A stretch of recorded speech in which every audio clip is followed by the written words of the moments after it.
Okay, Studio One 4. This is January 2020 version. Obviously lots of bright colours, new improved interface from one of the videos I've done before. This is a track I did ages ago and seemed to have slept on. Found it, stumbled across it across my hard drive. Thought I'd show you how I made it because it's not been released. So looking at it, it's got several components, mixture of VST and loops, and some good processing. So here we go. This is the kick using Sonic Academy.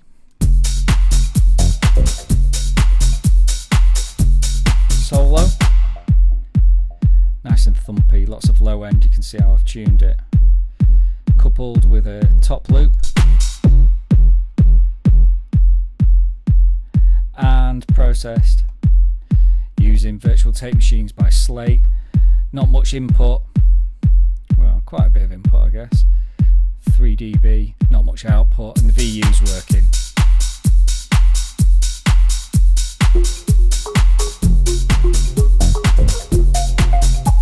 So let's listen to it without. There'll be some delay.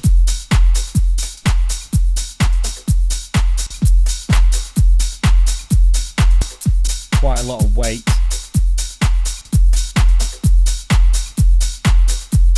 Excellent.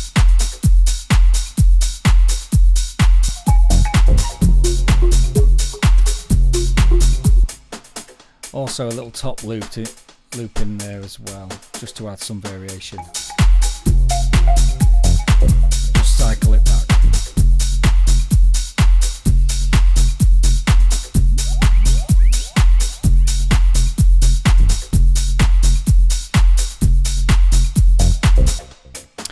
This is Transfuser, Air Music Instruments Transfuser. I think you can pick it up for about 20 quid nowadays. I paid about 150 quid for it years and years ago when I used to be a Pro Tools user.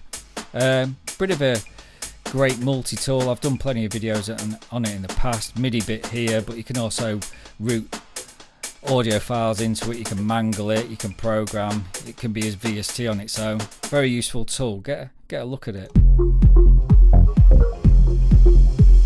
Let it fill your soul.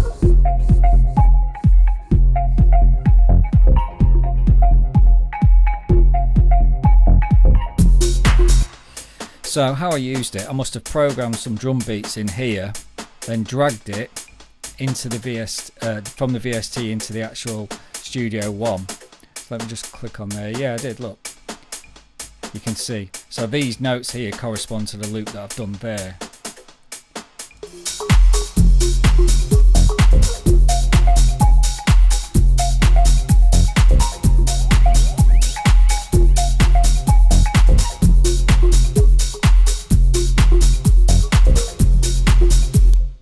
Okay, let's have a look at something else. What we got here?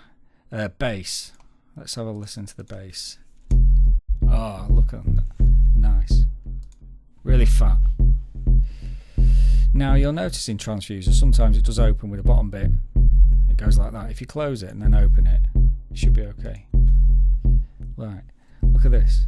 This is it looks like a preset I must have made, ESR bass, using the analog.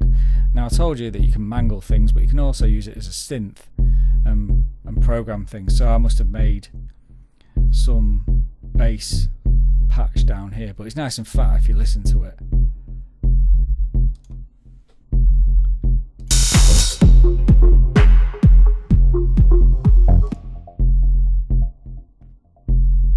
Brilliant.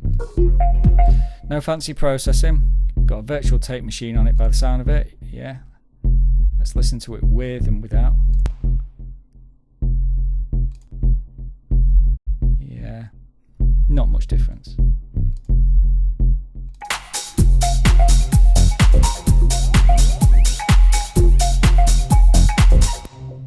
Right, the chord stab.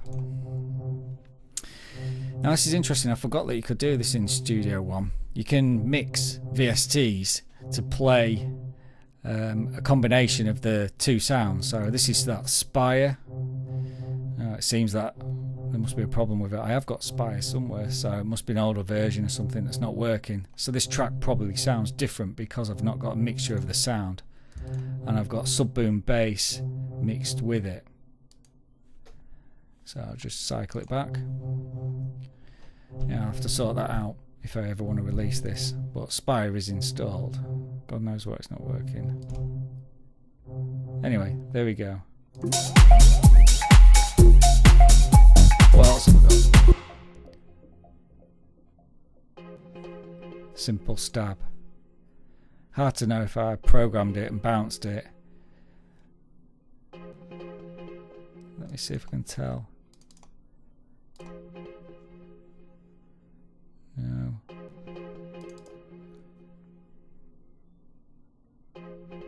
No, some sort of pad sound.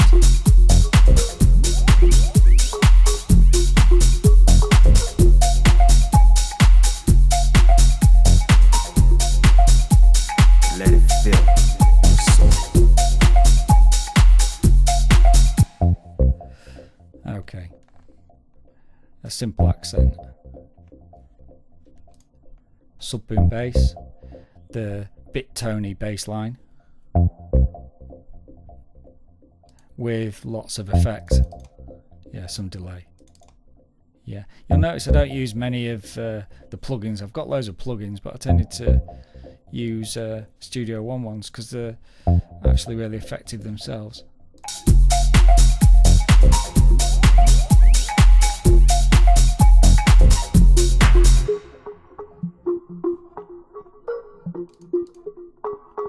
This is the main riff. As before, I can't remember if I made it and bounced it.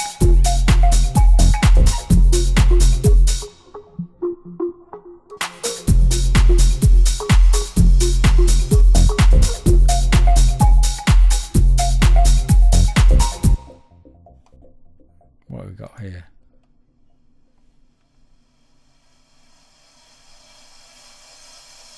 Oh, it's a simple riser that I must have panned left and right, so it oscillates between left and right, and then reversed it. So it builds up, and then I've bounced it to reverse. That'll probably be made using the Air Instrument riser tool.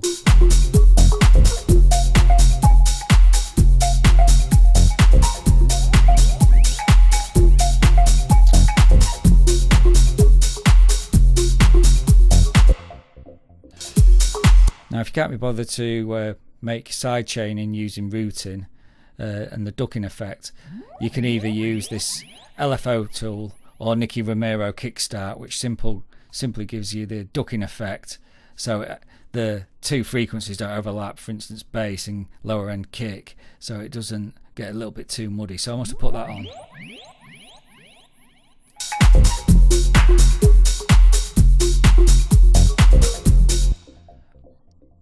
Where have I used it on the FX? Let's have a listen. Yeah, subtle effect. What have we got here? Vox. Let it fill your soul. Now that's definitely not me. I must have either sampled it says vinyl in, or nicked it from a sample pack. And some secondary claps. That I used to like these to do an offbeat clap. Yeah, let's put that on, let's have a listen.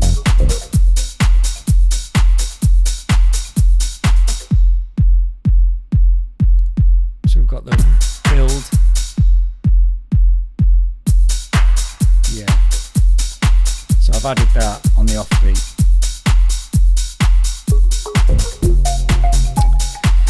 Now this was an interesting one. This is Izotope Ozone 5. Now in Ozone 6, what I remember they did was they took out the reverb that was built into Ozone 5. Now I always like to have a mix with a bit of reverb. It adds a bit of depth and space. So if you listen, let's play. Let it fill your soul. Let's turn it off. Totally changes it.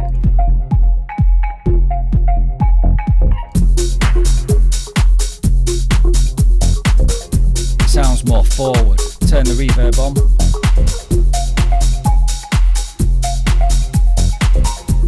Now you'll notice as well that I've backed it really off.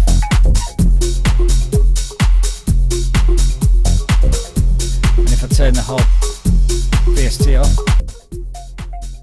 So Ozone 5 really transforms the mix and adds some real weight.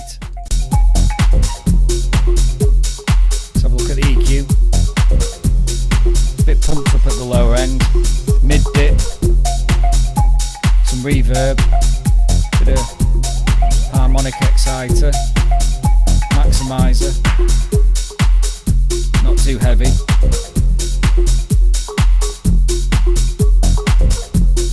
And that's it. But I think just taking Ozone 5 off really transforms it. I think Ozone 5 was my favourite Ozone version they've ever done.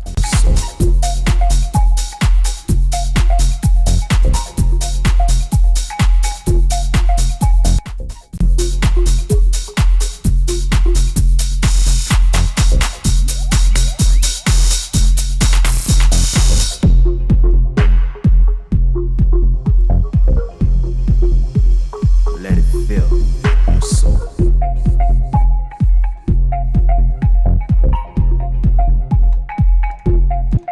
So there's a little run through of Studio One 2020 January version, and just a bit of a simple idea, and I thought it'd be a nice one to show you.